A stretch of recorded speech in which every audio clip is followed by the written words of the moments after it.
Tak páni, a toto je hlboká orba, ale na vlastenecký štýl. Nie je tá Naďová. Vlastenecká hlboká orba.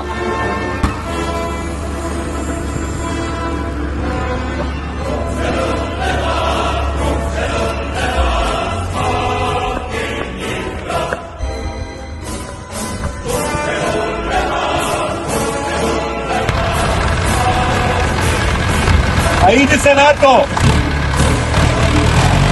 Señor!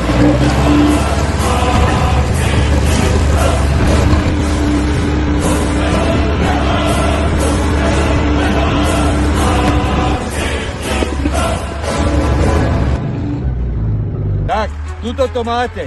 O čo ste si koledovali, to sa vám stalo. No priatelia, po Jarkovi Naďovi, našom šlachtickém grófovi, nezostalo ani stopy. Je zaoraný. Grelingovi trčí len tá plešina. A ďalší dopadli rovnako.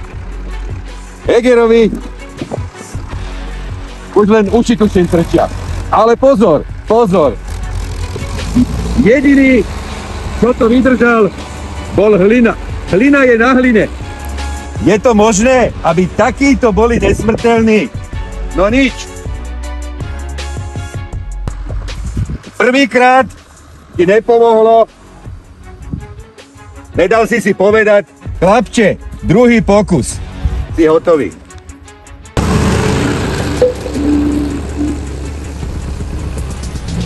Hotovo. A máš, čo si chcel.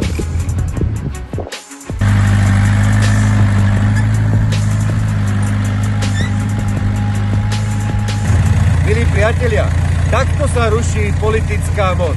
Liberálny politik musí byť zaoraný.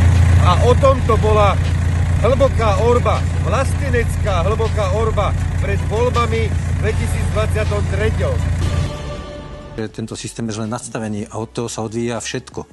Tu je treba prečesať všetko. Hlboká orba musí nastať. Štát je celý zle nastavený. Politici si upravili politickú moc pre seba a politické strany riadia štát. Je to protiústavné. Politické strany absolútne nemajú riadiť štát. A kto má v ústave nie je.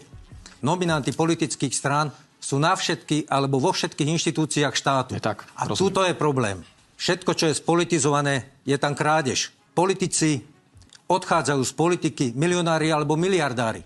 Odborné rezorty, odborníci.